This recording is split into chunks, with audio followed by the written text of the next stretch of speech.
The juxtaposition of the soundtrack and Trippie Redd's vocals, it's like Kirby and Shadow the Hedgehog. Yes! What is up, guys? We're here, or should I say, I'm here. I mean, I'm the only one running this damn channel anyways. I'm back again with another funk breakdown. Today, I'll be covering my latest, and I can't believe these words are coming out of my mouth. The PHONK remix featuring vocals from Trippie Redd. I love PHONK. If I haven't mentioned this on the channel, it's one of my top 10 favorite anime series of all time. Sometimes it kind of depends on what day you catch me on. Sometimes it's number 10, sometimes it's number 11, followed by Nana, which both series coincidentally are music related, so there you go. But in any case, this remix was inspired by somebody who commented on my last PHONK, well actually last and only PHONK remix that I made and posted on this channel, who wanted me to make another PHONK remix, but with obviously Trippie Redd vocals. And at first I was like, how the what? I really want to know where this person got this idea. Like, I was genuinely confused, yet intrigued, but mostly confused. But then I was like, alright, let's see what we can do. I've seen weirder mashups that somehow worked out miraculously. But before we get to the breakdown, make sure to like and subscribe, and make sure to check out my last PHONK remix that I did with vocals from the Migos. So the sample I chose was the Cotton Candy OST, and I thought it was an ideal choice, simply because in terms of the overall instrumentation of the song, it was fairly simple. I didn't have to struggle with getting rid of heavy drums or any fast-paced or erratic rhythm, plus the juxtaposition of the soundtrack and Trippie Redd's vocals, it's like Kirby and Shadow the Hedgehog, with a gun from his game mind you, decided to team up. You'll be confused yet accepting of the outcome because the bare minimum of cuteness coming from Kirby, or in this instance the PHONK soundtrack, is enough to make you stay and listen. As I do with every sample I use, I chop them up and make loops with them. I was mainly having fun and playing around with the sample, just selecting and placing parts of the song wherever and whenever felt right to me. Kinda like putting together a jigsaw puzzle, except instead of getting tons of pickles as the overall puzzle, you get tons of Piccolo. They're synonyms, I guess. So here's a comparison of the original arrangement and the new arrangement I made with these chops.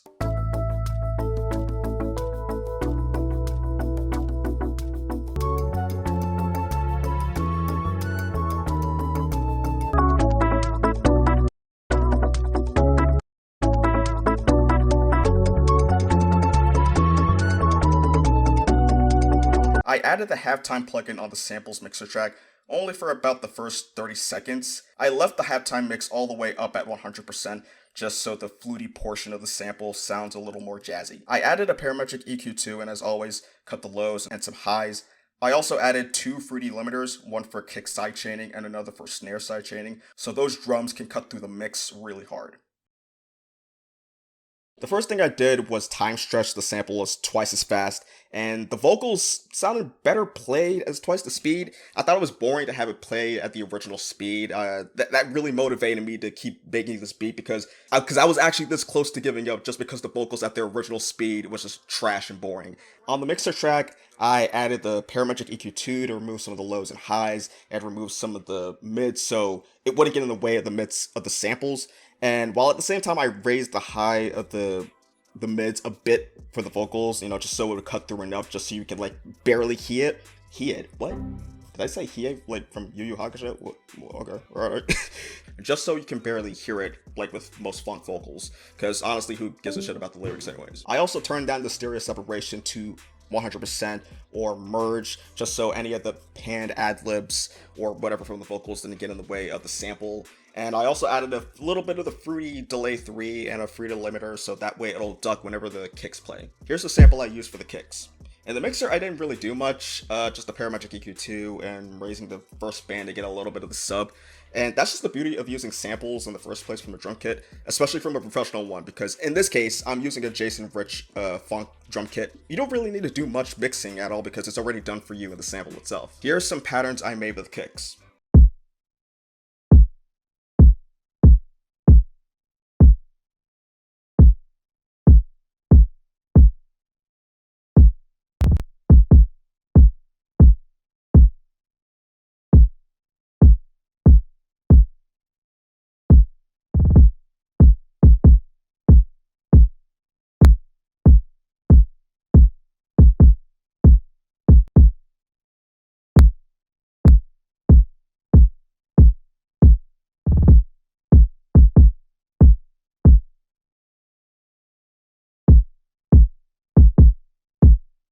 Here's the sample I used for the 808s. Again, like the kicks, I didn't really do much on the mixer track.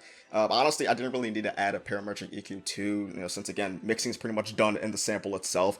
So all I really did was just add a free limiter, and so I could duck it whenever the kicks played.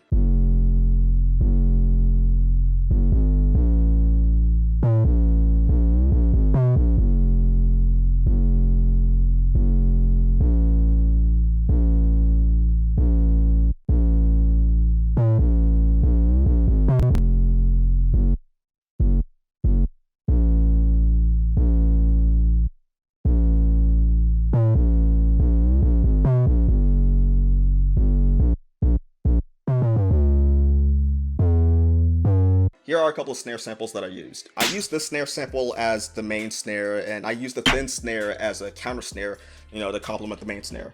I also used this drum loop that I used in my last beat to layer it underneath the main snares, because I like the reverb that comes with it.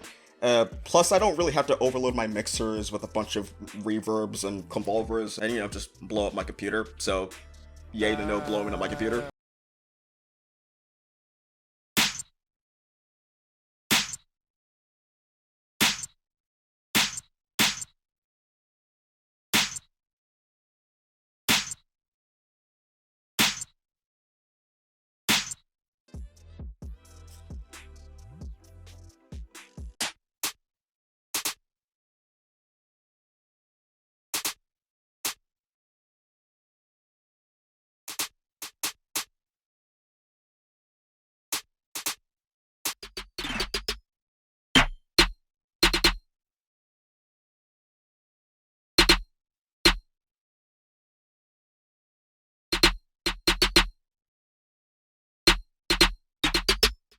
Here's the hi-hat sample I used. I added some reverb, and the cool thing about FL Studio is that you don't really need to add a parametric EQ too, honestly. You already have an equalizer below the slots. So if you don't need to do much in terms of equalization, just use this one for simple things like cutting lows.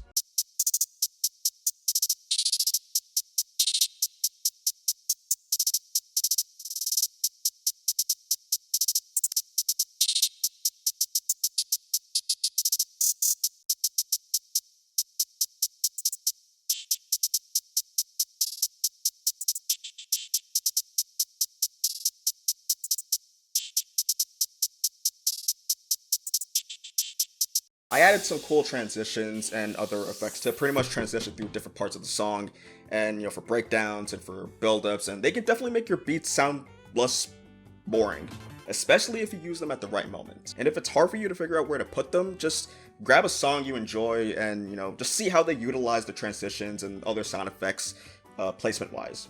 I also added a Fruity Love Filter automation clip. Actually, just a couple for different purposes, but the one I want to focus on here is the second automation clip. That's where you get those same phaser sounds that you hear in phonk music, the wah, wah, wah. And you use the preset PC plus low pass plus minus, what is it? What's it called? Preset PC low. Why does it need to add an addition sign to it? This isn't math. I don't like math.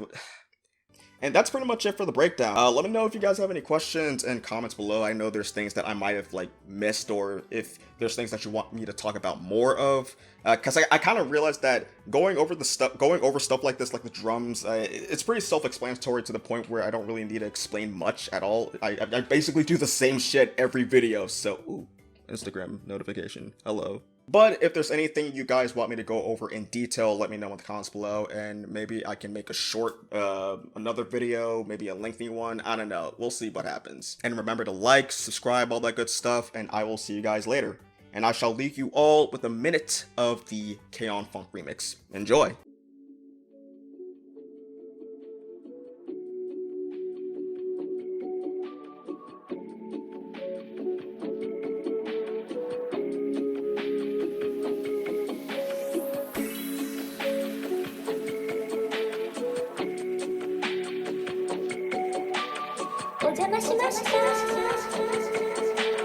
What's your lifestyle, bro? What'd you take? Christ, nigga. Christ.